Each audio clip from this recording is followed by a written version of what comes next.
Bom, pessoal, boa noite. Sou a professora Michele. Eu leciono Ana Cruz em Métodos com Literatura, Língua Portuguesa e Artes, tá? Então, a gente está fazendo uma retomada hoje da aula que eu dei, das aulas que eu dei sobre a língua portuguesa, tá? Acredito que a gente não vai se estender até as 10h30, tá? Acredito que até umas 9, 9h30. Eu gosto de ser sucinta ali no meu conteúdo, até porque na fase 1 ele é menor, né? Ele é mais curto, né? Então, a gente ficar aí alongando, prolongando, né? Conteúdo que é simples aí e não é muito extenso, tá? Então, qualquer coisa também, no fim da explicação, se alguém tiver alguma dúvida, algum questionamento, né? A gente possa estar aí tirando as dúvidas de vocês, né? Para que, acredito que já tenham entregue os trabalhos, as provas aí de português, né? Mas que não fique nenhuma dúvida, que vocês se sintam confortáveis aí com a disciplina, tá bom?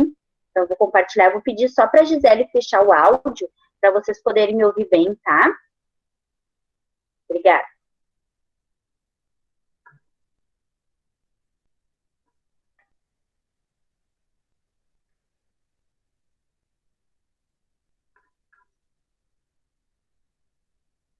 Bom, pessoal, então aí na nossa fase 1 da língua portuguesa, né, o nosso conteúdo ali, basicamente, tá, ele tá relacionado aí com a ortografia, né, a questão de letra, fonema, né, a separação silábica, classificação silábica, né, traz também a questão, cada fase traz um tipo de texto, né, na fase 1 a gente vê o texto narrativo e descritivo, né, a gente também cada fase a gente vê uma forma da ortografia, né?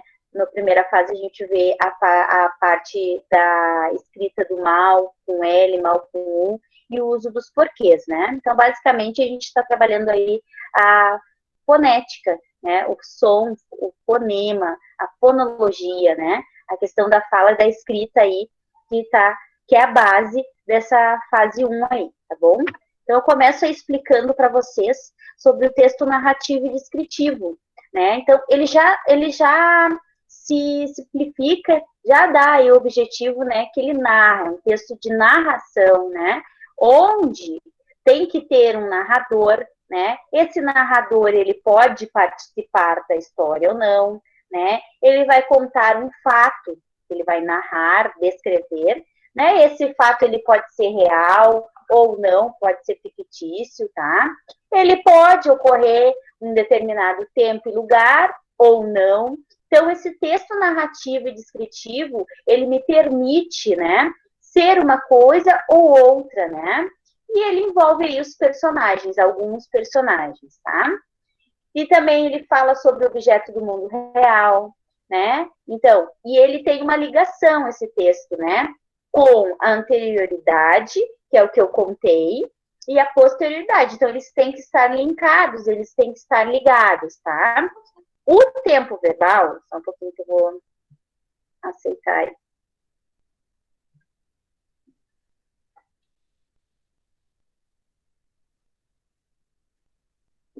Boa noite, João.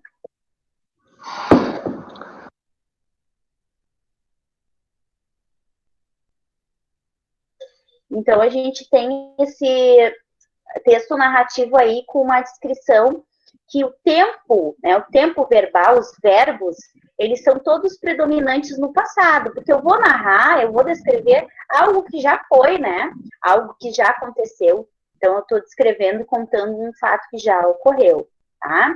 E também esse texto, ele cerca aí de narrações, né, que contam histórias infantis ou até as piadas do cotidiano, né? Então, esse texto narrativo e descritivo aí são histórias, contos, né? E também, dentro desse gênero, né, o que predomina, então, são os contos, fábulas, crônicas, romance, novela, então, que vai descrever, né, que vai me contar algo que já passou, como, por exemplo, o relato, né? Quando a gente faz um relato, a gente conta algo que já aconteceu. Então, quais os elementos que formam essa estrutura da narrativa, né? tempo, espaço, enredo e personagens. O tempo é o intervalo que acontece, vai me descrever ali, 2 semanas, 3 semanas, em 1 ano, 2, então ele tem esse tempo aí, esse intervalo de tempo indicando essa narrativa, né? O espaço, né, que sem ele a gente não consegue contar a história, tá? Então ele tem bem esclarecido ali no início da narrativa, já mostra onde que vai ocorrer esse fato, onde que vai ser descrito, né? Para que quem leia possa localizar e imaginar, porque o texto narrativo e descritivo, ele me proporciona eu imaginar aquilo que eu estou lendo, aquela cena, né, com maior entendimento e facilidade, tá? O enredo é o fato em si, é a história, né? Aquilo que ocorreu e que está sendo narrado, né? Só que o enredo, ele precisa ter um início, um meio e um fim, né? Um começo, um meio e um fim. E os personagens, que são os indivíduos que participam do acontecimento, tá? Que podem estar citados pelo narrador, né? Tem sempre um personagem principal, tá? Que vai contar a história, que vai girar em torno desse personagem principal ou desses, né? Pode ser 2 personagens que são chamados de personagens centrais ou os principais, que a gente pode chamar de protagonista, né? E aí a gente fala que pode ser um protagonista, um autor protagonista, quando a gente fala, né? Porque ele está contando um fato, uma história dele, ou que ele não é protagonista, né? Ele é só o autor mesmo. Então, o narrador é o que conta o fato, né? Ele pode vir na primeira pessoa ou na terceira, tá? Quando ele aparece em primeira pessoa, eu, né?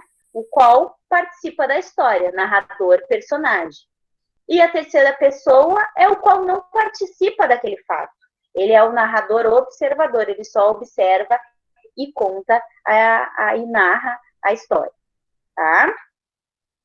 Então, um texto em que faça um retrato, por exemplo, de um lugar, uma pessoa, um animal, um objeto, né? A classe de palavras mais usadas na produção desse texto narrativo é o adjetivo. Eu vou estar dando qualidade, eu vou estar dando características desse lugar para que eu possa imaginar bem, né? Então, dentro dessa descrição desse texto narrativo, tem uma abordagem mais abstrata, né? Onde a gente pode perceber sentimentos, sensação, né? Sensações. Então, não há relação, significa criar com palavras, imagem, objeto descrito, né? Mas é fazer uma descrição mais minuciosa, mais detalhista daquilo que eu estou contando. Por isso, narrativo, descritivo, né? E é um tipo de texto que se agrega facilmente aos outros tipos de diversos gêneros textuais, tá?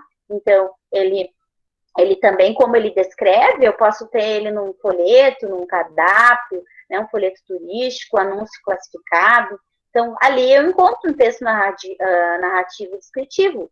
Né? Ele está me descrevendo, ele está me dando características de algo. Né? Aqui, por exemplo, poema, poesia não pode entrar, porque ele vai falar já com outras características, né? Ele pode até descrever algum lugar, mas ele vai usar outras formas que não sejam o adjetivo, outra produção aí, tá? Então, eu tenho um pedaço aqui do personagem da Capitu, do livro Dom Casmurro, de Machado de Assis. Não tem como falar de português e não estar linkado aí com literatura, né? Então, a gente percebe as características aqui desse texto, desse texto narrativo, dissertativo, né, descritivo, quando a gente vê, ó, que ele vai relatar a Capitu, a personagem principal, tá? Criatura de 14 anos, alta, forte, cheia, apertada em um vestido de chita, meio desbotado. Então, eu consigo ver, eu consigo descrever esse texto, né? Eu consigo imaginar como é a personagem, né? Ele vai relatando os cabelos grossos feitos em suas tranças, com as pontas atadas, uma com a outra, a moda do tempo, morena, olhos claros e grandes. Então, só o texto narrativo, descritivo, me permite fazer isso, né? Nariz reto, comprido, tinha a boca fina e o queixo largo. Então, ele vai descrevendo, né?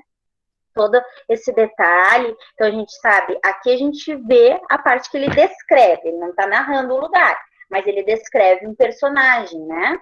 E aí vem a mãe, também ele fala, ó, Capitu gostava tanto de minha mãe dela, então não podia entender tamanha explosão, né? Então, segundo José Dias, Capitu possuía olhos de cigano oblíquo e dissimulado. Então, ele vai contando, relatando aí a personagem, tá? Só para a gente poder fazer essa finalização aí da questão do texto narrativo e descritivo, tá? Então, ele detalha bem, ele escreve, ele narra. Falando agora em fonética e fonologia, tá? Então, agora a gente entra na parte da gramática, né? Da nossa língua portuguesa aí. Então, fonologia, quando eu falo, é a parte da gramática que estuda o comportamento dos fonemas de uma língua, tá? Então, a fonologia, ela traz a questão sonora das palavras, né? Que possuem diferentes significados, diferentes pronúncias, né? Que é a nossa fonêmica ou fonemática. Então, a fonologia é o estudo, né, da nossa língua, das nossas palavras. A fonética estuda, só um pouquinho.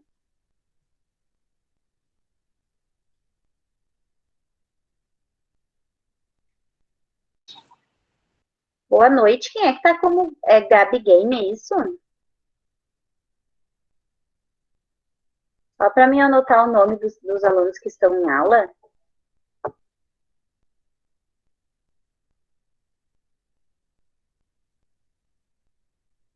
Bom, vamos continuar então. É o Gabriel Rua. Tá me ouvindo? Oi, Gabriel? Rua com J. Tá bom, obrigada. De nada. Então, como eu estava falando ali, então a fonologia, ela estuda aí, né, é o conteúdo mesmo, né?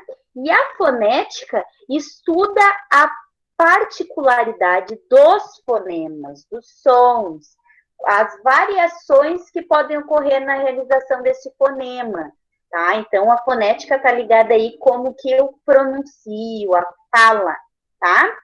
E aí, quando eu sei que a fonologia eu estudo e a fonética é a prática, vamos dizer assim, né? A fonologia eu estudo e a fonética eu ponho em prática porque eu falo, tem aí o fonema e a letra.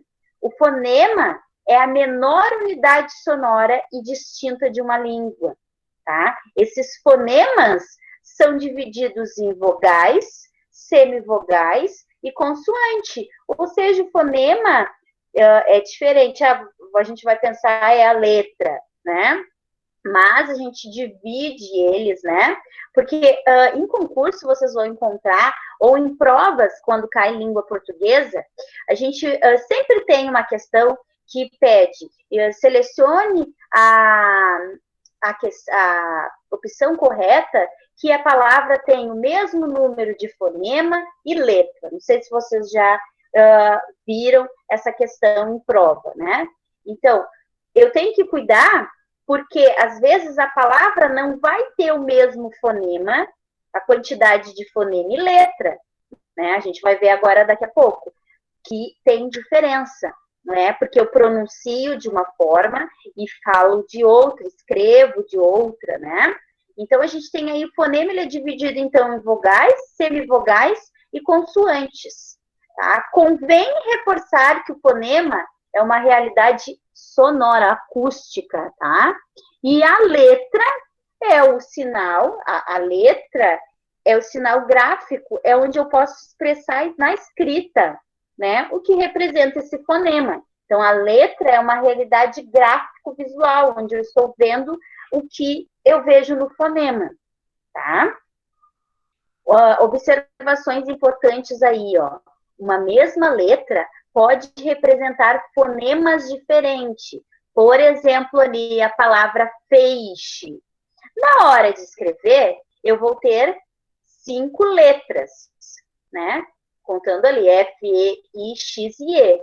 Mas na hora de pronunciar, né? Esse X tem som de CH. Então, de letras, eles têm 5. Mas de fonema, eles têm 6, porque eu pronuncio diferente, tá? Que nem exato, ó.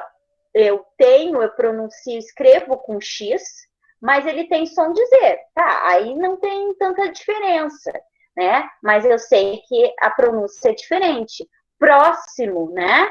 Ó, próximo, eu tenho aí o X que representa 2 S na hora de pronunciar.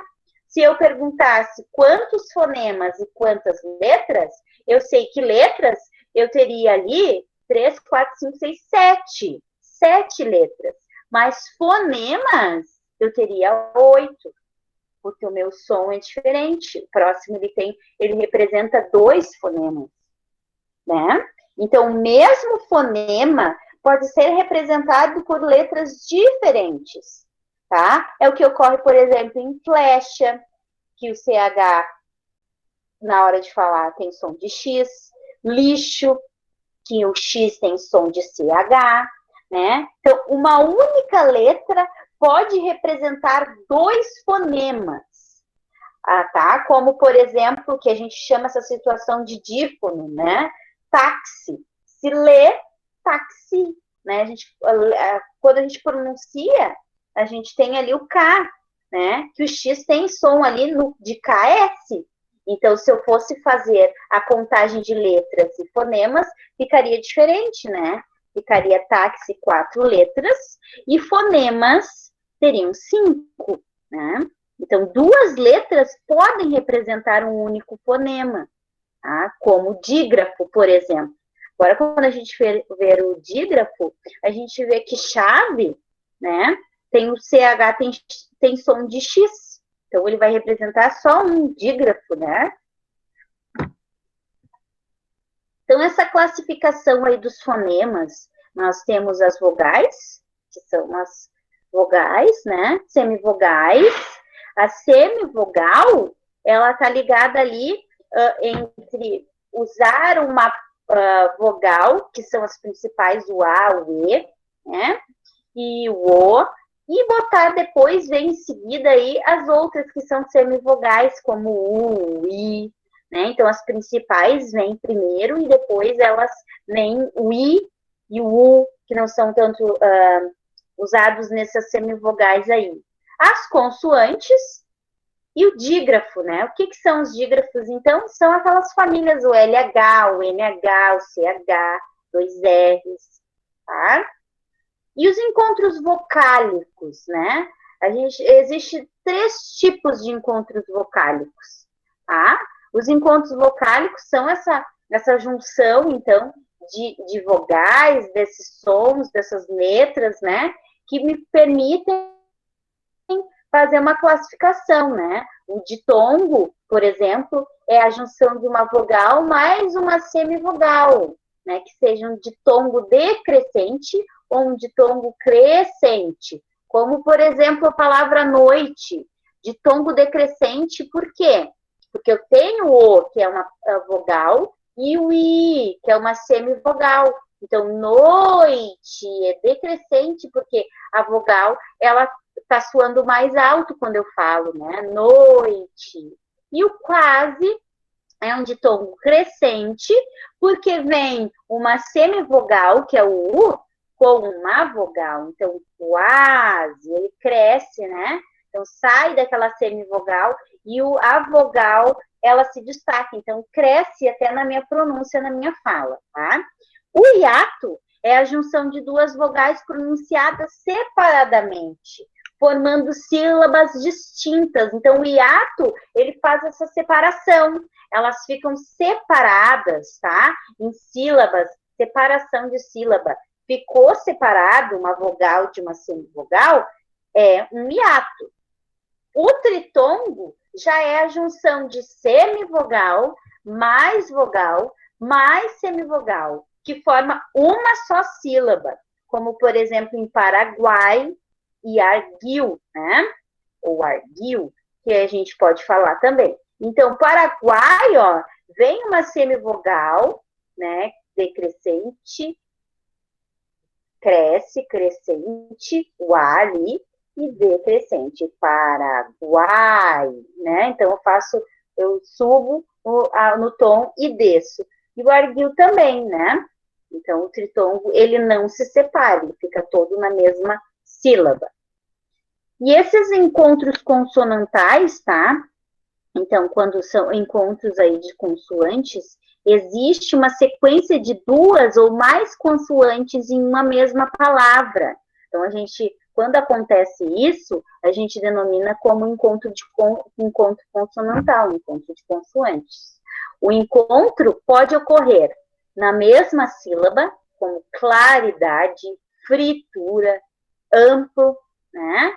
Então, esses encontros, e eles não são aquelas famílias, né? Ficam juntos encontros, são encontro consonantal e que também ficam juntos nas sílabas, tá?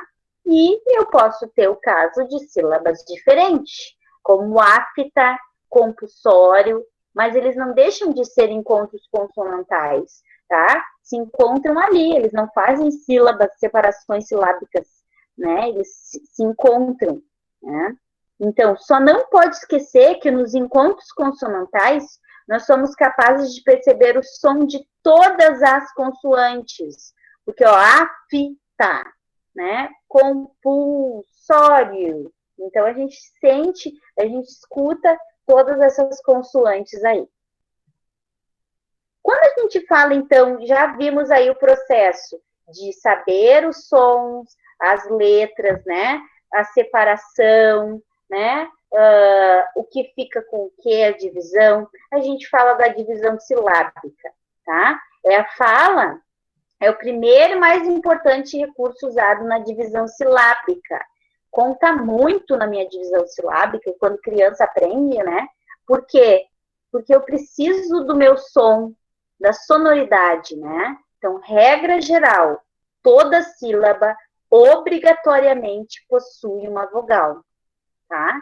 Então, como por exemplo, as letras que formam os dígrafos 2 R's, 2 S's, SC, o S e o C cedilha, X e S e X e C devem permanecer em sílabas diferentes, tá? Porque quando a gente pronuncia, né, por exemplo, exceção, né, exceção, eu dou aquele na minha fala, né, descer, terra e pássaro, né, então eu digo que quando, no caso dos 2 S's e os 2 R's, 2 letras, para não ficarem iguais, elas se separam. Mas no caso ali do SC, o S e o C cedilha, X e S, né, eu não consigo, na minha pronúncia, eu não consigo falar, não sai, né, não sai um som de sílaba. Então, quando eu souber que não sai o som de sílaba, eu tenho que separar elas, tá? Os dígrafos já, o CH, o NH, o LH, o G e o U, o Q e o U, eles pertencem a uma única sílaba, uma única sílaba, tá? Então, guerra, né? Ninho, não posso separar, porque daí esses dígrafos aí, eles são as famílias, né? Eles são aí os nossos protagonistas, que eu digo, eles não podem ser separados, tá?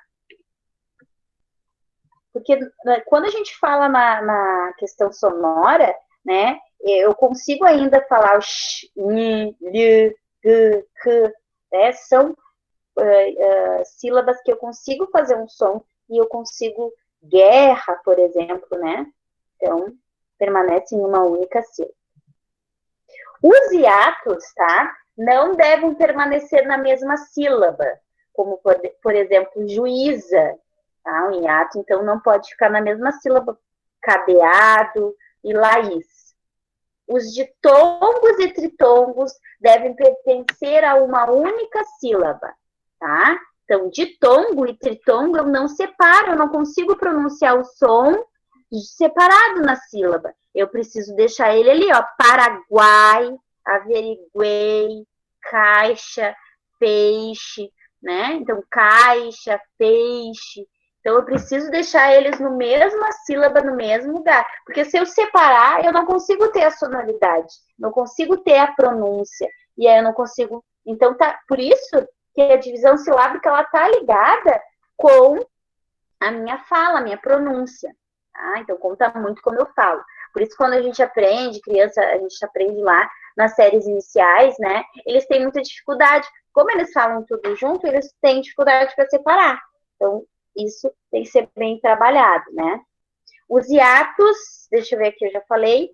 Sílaba tônica, tá? Quando a gente fala em sílaba tônica, separação, agora é separação de sílaba, a gente tem as oxítonas, que são classificadas como oxítonas, as palavras em que a sílaba tônica é a última, tá? Então, as palavras oxítonas, geralmente, tá? O português, ele tem regra, ele tem exceções, mas são terminadas em a, as, e, es, o, os e em ens. Então, quando uma palavra ter essas terminações, ela é uma oxítona.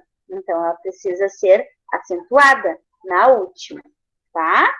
Como picolé ali, ruim, catéter, alguém, parabéns, feijão, né? Nobel, mister e sutil. Já as paroxítonas, então, para me diferenciar a oxítona com aquelas terminações ali. A paroxítona são classificadas como paroxítonas as palavras em que a sílaba tônica é a penúltima, tá? Como safari, sabonete, álbum, colégio, vírus, órgão, imã, móveis, tórax, varinha, né? Então, todas as sílabas tônicas que são acentuadas na penúltima, né? Então, eu conto da última para primeira, né, são paroxítonas. E as proparoxítonas são classificadas, então, as palavras em que a sílaba tônica é a antepenúltima, como lâmpada, árvore, ou a última, né, exército, quilômetro, médico, mágico, pássaro, péssimo, xícara, óculos, tá? Então, a acentuação gráfica, as proparoxítonas, que é a antepenúltima, então são todas acentuadas. As proparoxítonas, a regra dela é ser toda acentuada, tá? Como trágico, patético e árvore. As paroxítonas, sílaba tônica, então, penúltima, a gente tem ali o exemplo lá, né? Todas essas letras aqui, ó, me indicam que são paroxítonas, tá? Acentua-se, então, com L, N, R, os, X, né, os, todas essas terminações aí, I e is, on e nos, e uns, e ão, tá? E os ditongo, o ditongo oral seguido ou não de S, como jockey ou túneis, também são acentuadas. Terminadas em ditongo crescente também são acentuadas. E as oxítonas, então, ó, terminadas em a ou as, es e es, o e os, ou em e ens. Tá? Então, são acentuadas aí. Todas essas são oxítonas. Sofás, jacarés, jacaré, vocês, paletó, avós, ninguém, armazém. Monossílabos tônicos, então. Eles possuem autonomia fonética, sendo proferido, deixa eu só ver se não, sendo proferido, então, fortemente na frase onde aparece. Tá? Acentuam-se os monossílabos tônicos. Os monossílabos tônicos são as palavras formadas por uma sílaba só, né? Então, todos os monossílabos tônicos que têm uma sílaba só e terminados em as, e es e os, são acentuados. E aí os monossílabos os tônicos, né? Eles fortemente, então, eles são proferidos na frase onde aparecem, tá? E os monossílabos átonos, fracamente. Não são intensos, não são com a acentuação tão na pronúncia tão intensificada, tá? Então, possuem a autonomia fonética, fracamente, e se fossem em sílabas atonas do vocábulo, a que se apoiam. Então, os, as, uns, me, te, se, lenos, de, em e que, e outros, entre outros. A gente tem uma regra aqui, ó, que muitos verbos, ao se combinarem com pronomes oblíquos, tá? Pronomes que a gente não consegue ver ali o sujeito, produzem formas oxítonas ou monossilábicas que devem ser acentuadas por acabarem assumindo uma determinação contida nas regras. Por exemplo, beijar, mais a, tá? Tem o verbo e o a para fazer beijá-la, são duas vogais juntas. Então, eu transformo em lá, que nem dar, as, dá-las. Então, fez mais o, fez-lo. Fazer mais o, fazê-lo. Tá? Então, é uma junção de verbo com artigo, né, para a gente ter aí a junção dos verbos. Ortografia, tá? Então, a gente entrou lá na questão da divisão silábica, da acentuação, e agora a gente fala da escrita, né? Então, a ortografia se caracteriza por estabelecer padrões para a forma escrita das palavras. Então, a escrita está relacionada tanto com o critério etimológico, que é a origem das palavras, como fonológico, que é ligado aos fonemas representados. Então, na ortografia, a gente tem aí o emprego do X e do C cedilha, né? Quando que eu emprego o X? O X, ele vem depois de um ditongo, como caixa, frouxo e peixe, exceção de recalchutar, tá? E seus derivados. Aí tem uma exceção. O recalchutar e seus derivados, né? Não segue essa mesma linha do usar o X aí, tá? Então, tem ditongo, vem o X aí, tá? Eu uso também o emprego X após a sílaba inicial em, como enxame, enxada, enxaqueca, exceção da palavra iniciada por C cedilha, ou desculpe, CH, que recebem o prefixo em. Encharcar de charco, enchiqueirar de chiqueiro, encher e seus derivados, enchente, enchimento, preencher, tá? Então, há uma exceção aí, porque aí entra a questão da fonética do som, né? Então, aí a gente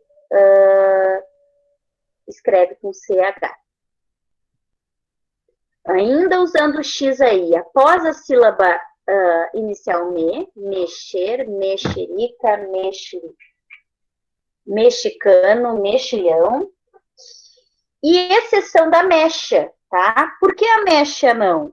Porque em vocábulos de origem indígena ou africana, que as palavras vêm de origem indígena africana, tá? Ou palavras da língua inglesa que foram aportuguesadas, tá? Como abacaxi, chavante, orixá, xará, xerife e shampoo. Nesses casos aí, a gente usa o X, tá? Nas seguintes palavras, bexiga, bruxa, coxar, faxina, graxa, largatixa, lixa, lixo, né? Então, todos esses aí vêm com X. E agora, quando é que eu emprego o dígrafo do CH? Nos seguintes vocábulos: bochecha, bucha, cachimbo, chalé, charque, chimarrão, chuchu, chute, cochilo, debochar, né? Fachada, fantoche, ficha, flecha, mochila, pichincha, salsicha, tchau. Então, todos esses dígrafos aí vêm com CH também. E o uso do G, dos substantivos terminados em agem, igem e ugem, tá? Como barragem, miragem, viagem, origem, ferrugem, exceção do pagem, tá? Então, o G, ele vai ser usado com G quando terminar em agem, igem e ugem, mas o pagem é uma exceção, é com J, tá? E nas palavras terminadas em ágio, égio, ígio, ógio e úgio, também é com G. E nas palavras derivadas de outras que se grafam com G, como engessar, de gesso, massagista, de massagem, vertiginoso, de vertigem.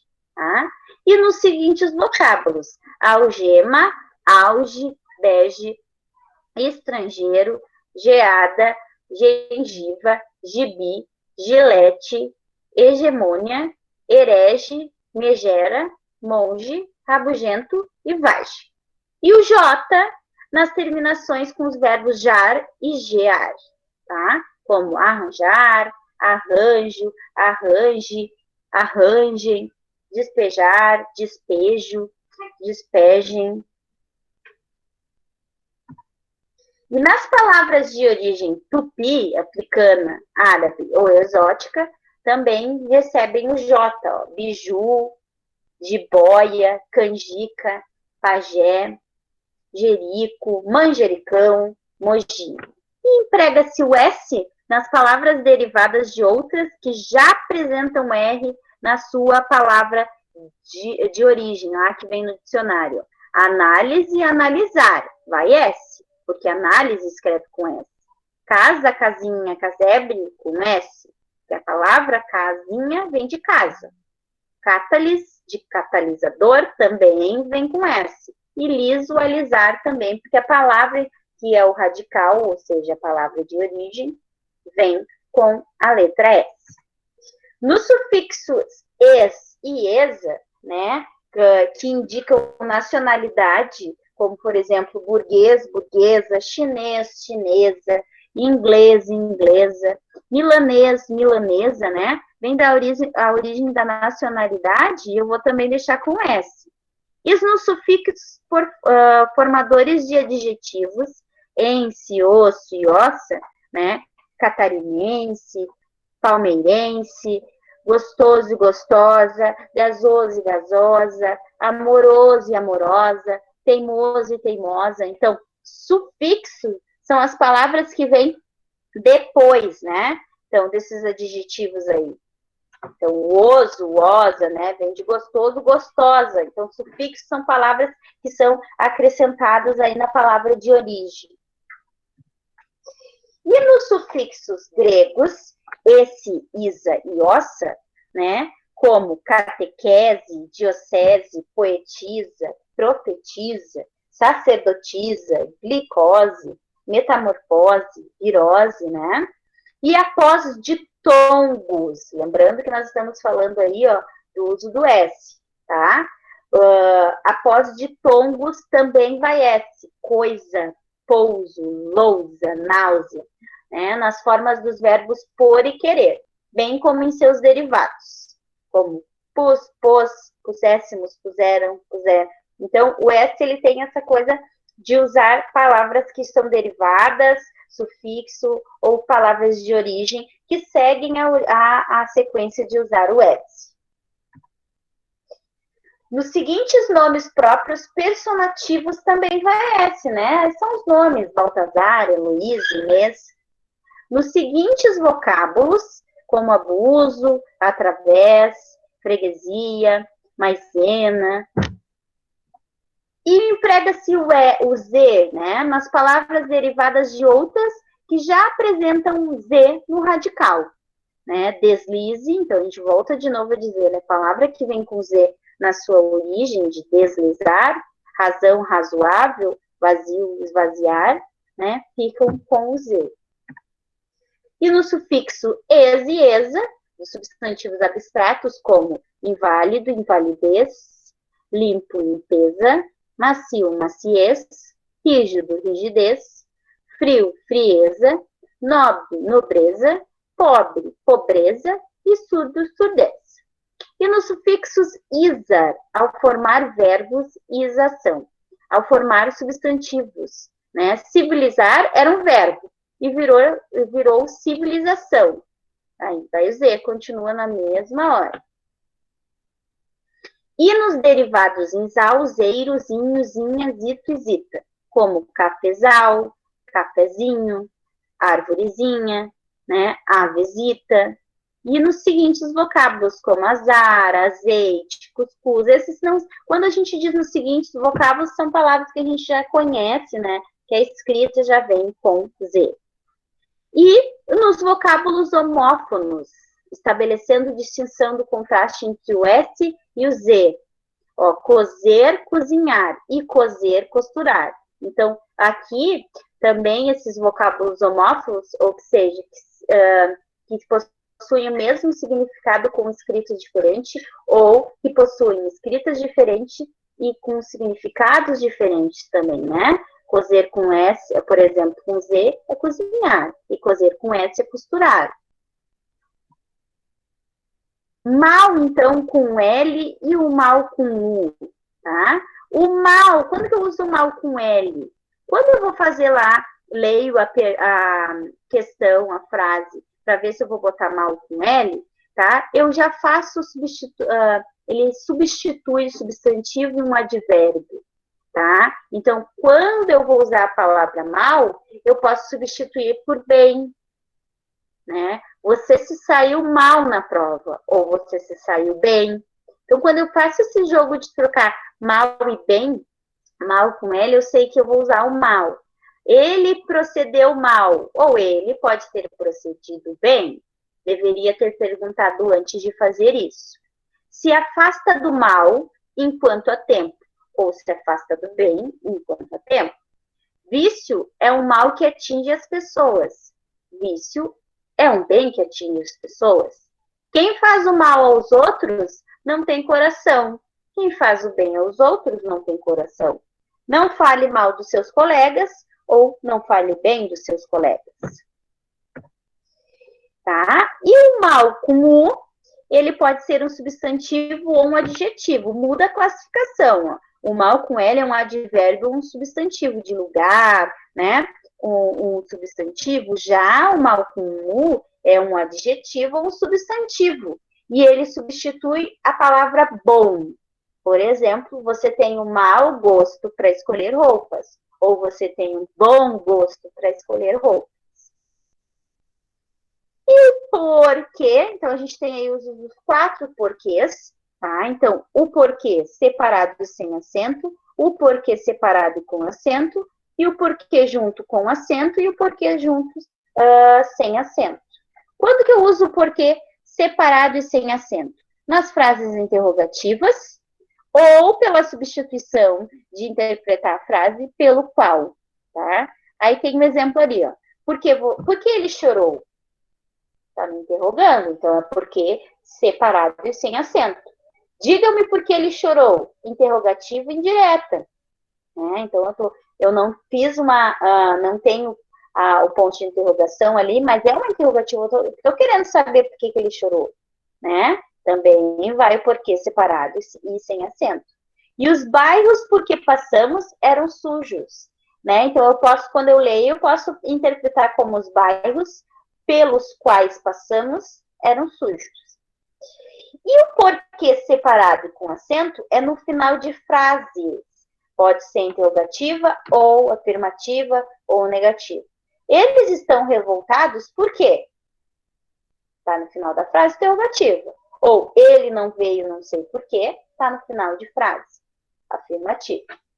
O porquê junto e sem acento é em frases afirmativas e em respostas. Não fui à festa porque choveu, tá? Então, eu tô afirmando e tô dando a resposta se alguém me perguntar por que eu não fui à festa. E o porquê junto e com acento serve como um substantivo. Todos sabem o porquê de seu medo. Né? Então, o porquê ali, ele não é usado só por uso do porquê.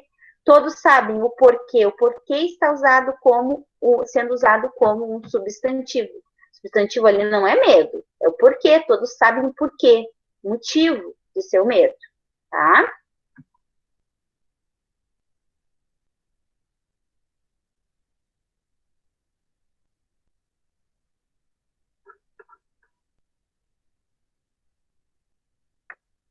Eu vou trocar aqui.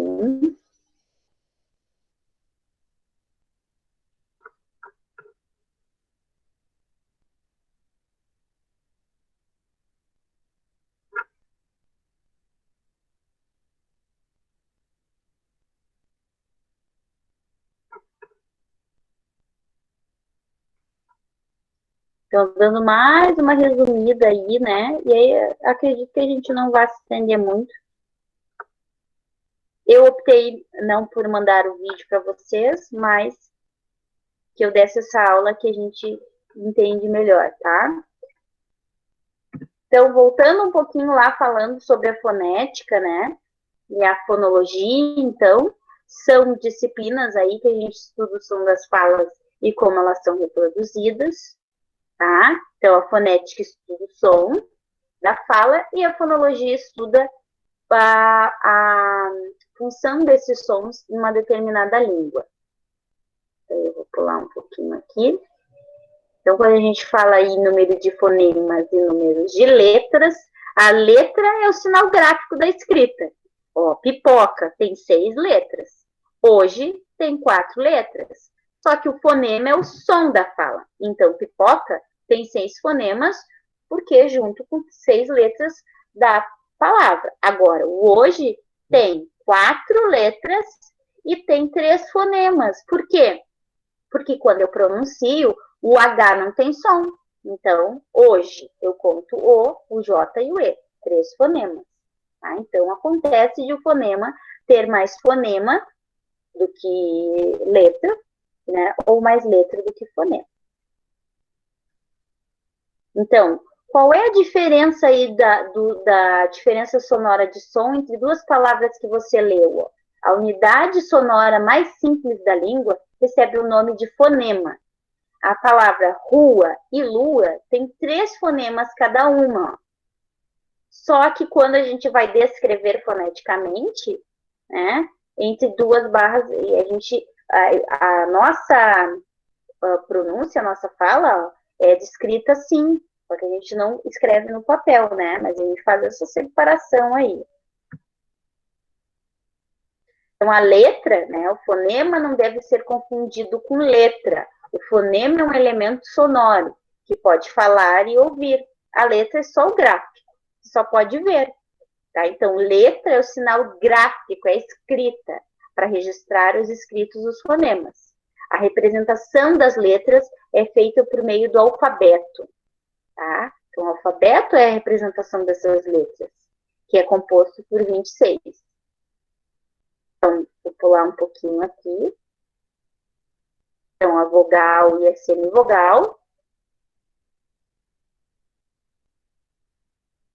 A gente entra com as consoantes. Então, os dígrafos são a combinação de duas letras que representam um único fonema. Então, a gente tem aí o exemplo do lha, nha, cá, cã e 2 R's. As sílabas, que são um fonema ou um grupo de fonemas pronunciados em uma só emissão de voz, né? O bo é formado por B e pelo O, então é um fonema, né? 2 sílabas. A base da sílaba é a vogal, sem ela a gente não faz uma sílaba. E as consoantes isoladas ou mudas não formam sílabas, então uma depende da outra. A sílaba tônica e sílaba, então sílaba tônica pronuncia com mais intensidade, né? E a sílaba átona com baixa intensidade. Monossílaba, então a gente tem a classificação dessas palavras, né, no número de sílabas. Monossílabas quando é uma sílaba só, dissílaba 2, trissílabas 3 sílabas e polissílabas mais de 3. E a classificação das palavras de acordo com a sílaba, oxítona, paroxítona e proparoxítona. Os encontros vocálicos, então, são a união de duas vogais, ou semivogais, na mesma sílaba, ou em sílabas diferentes.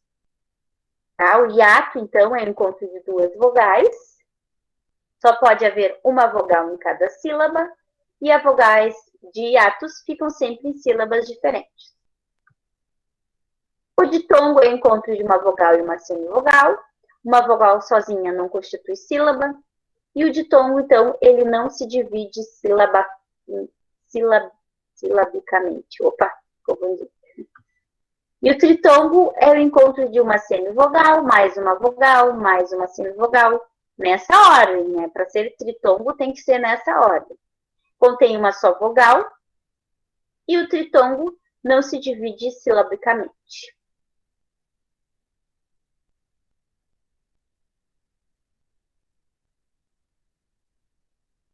Vou falar um pouquinho também, quando a gente fala em ortografia, a gente não pode esquecer aí que teve o acordo ortográfico da língua portuguesa também, né?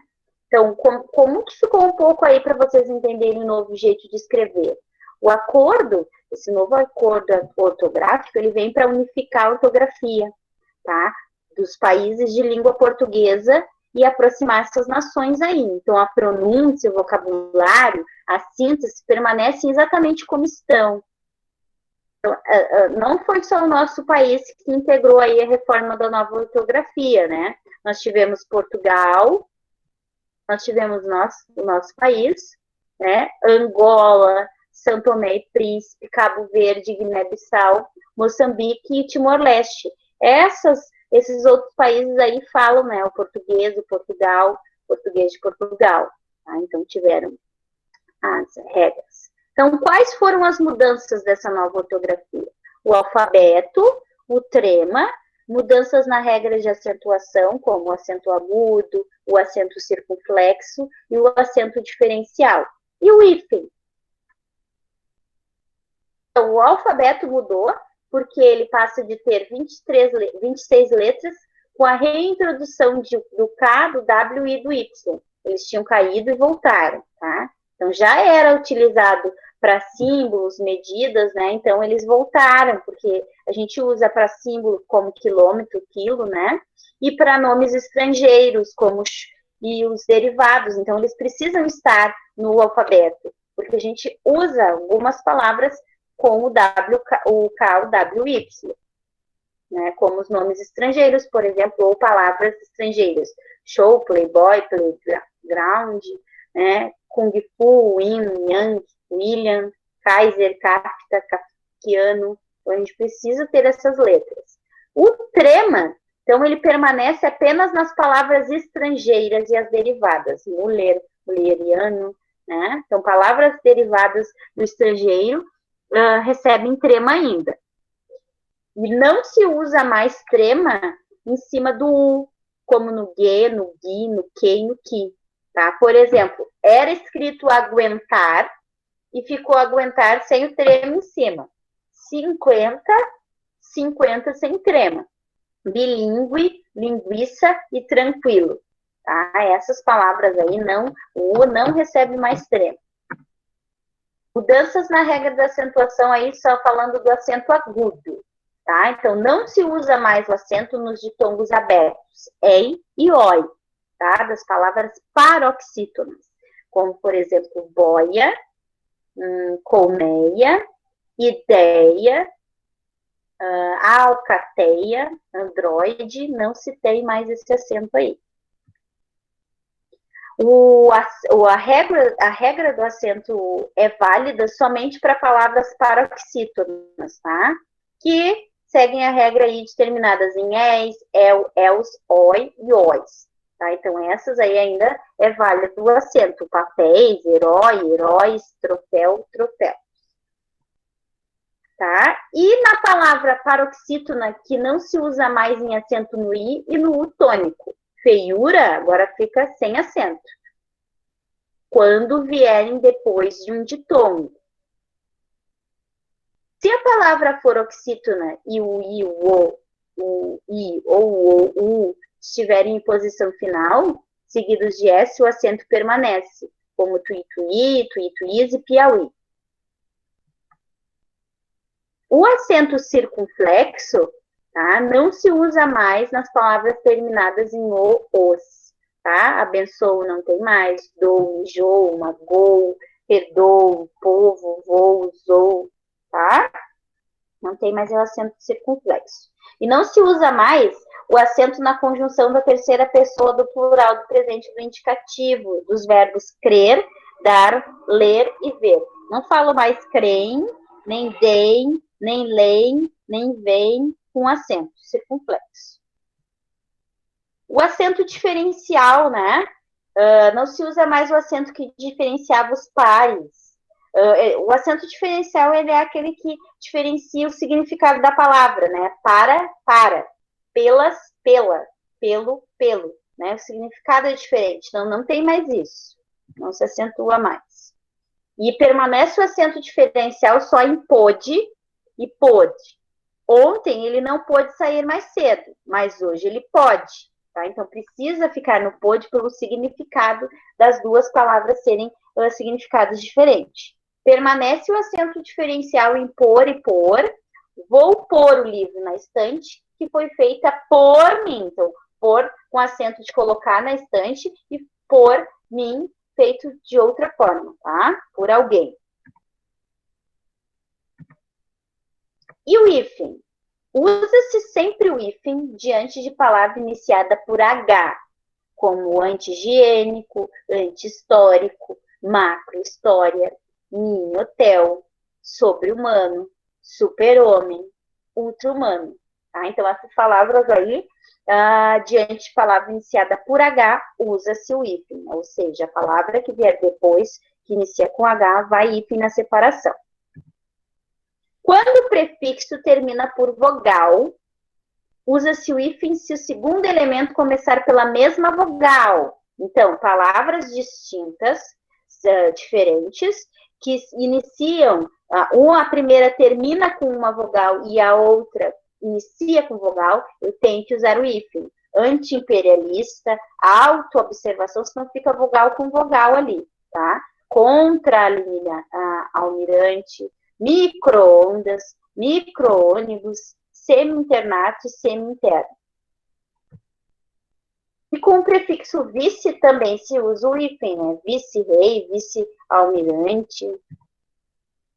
E quando o prefixo termina por consoante, né? E a mesma coisa das vogais. Se a palavra que inicia terminar com consoante e a outra também tem que se fazer a separação. Hiperrequintado, interracial, superreacionário, superresistente.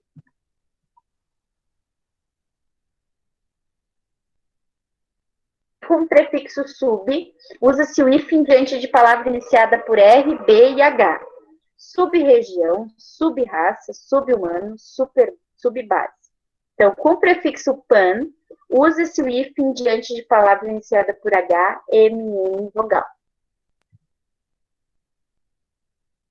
Aí usa-se o hífen também com os prefixos ex, bem, sem, além, a quem, recém. Por exemplo, ex-aluno, né? Ex-diretor, além, além-mar, pré-história, pré-vestibular, recém-casado, recém-nascido, sem terra, todos esses precisam do hífen. E o hífen deixa de ser empregado quando a palavra termina em vogal, diferente da vogal que se inicia quando são vogais diferentes, eu junto agora, não ficam mais separadas, como aeroespacial, autoescola, semiaberto, infraestrutura. E não se usa o hífen quando o prefixo terminar em vogal e o segundo elemento começar com consoante. Tá? Então, vogal e consoante aí junto agora, autopeça, coprodução, semideus, seminovo. E não se usa o hífen quando o prefixo terminar com o RS, né? Quando tiver dois R's, dois S's, não se separa mais com o hífen. Fica junto. Anti-rugas, antissocial, mini-saia, microsistema. E nos demais casos não se usa o hífen, tá? Hipermercado, intermunicipal, super interessante, super proteção. E não se usa também quando o prefixo termina por consoante.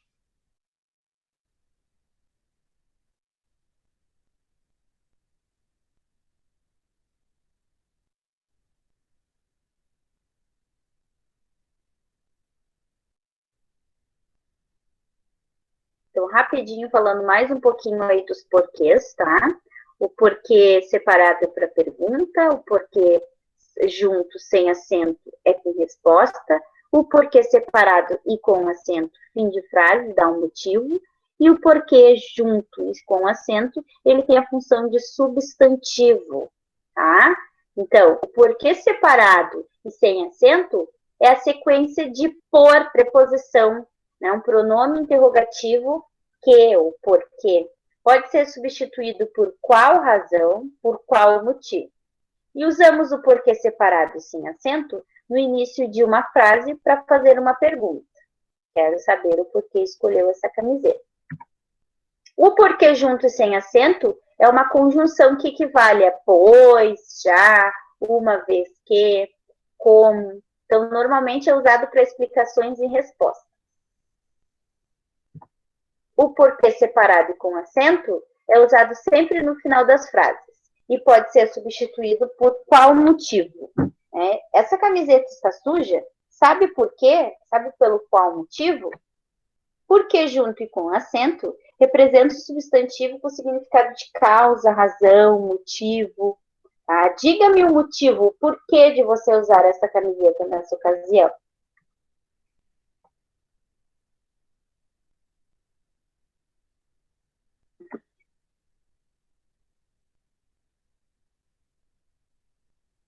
E o mal com L e mal com U, né? Então, olha só, observem essas diferentes grafias. Você não é um mau menino, não desejo mal a ninguém e vovó falou mal. Concluímos, então, que o mal com U, que ele forma um adjetivo, é antônimo de bom.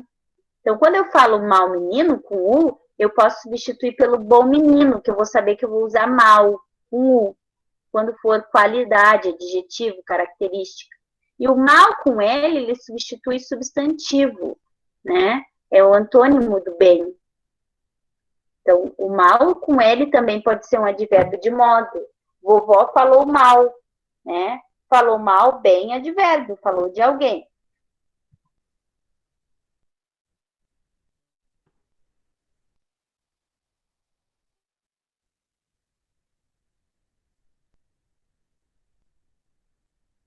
Tá, galera? Então, assim, ó, eu iria mandar um vídeo falando aí para vocês, explicando, resumindo, mas eu gostei, queria explicar aí. Se vocês têm mais alguma dúvida,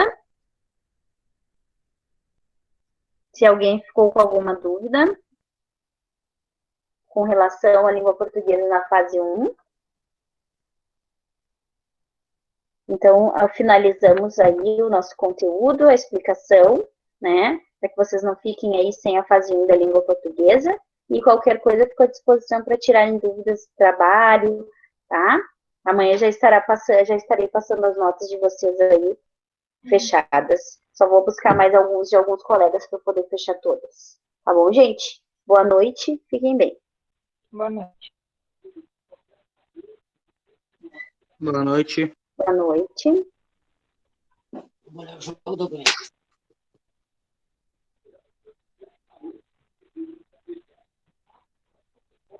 Vocês podem ir saindo, podem desligar ali no meio.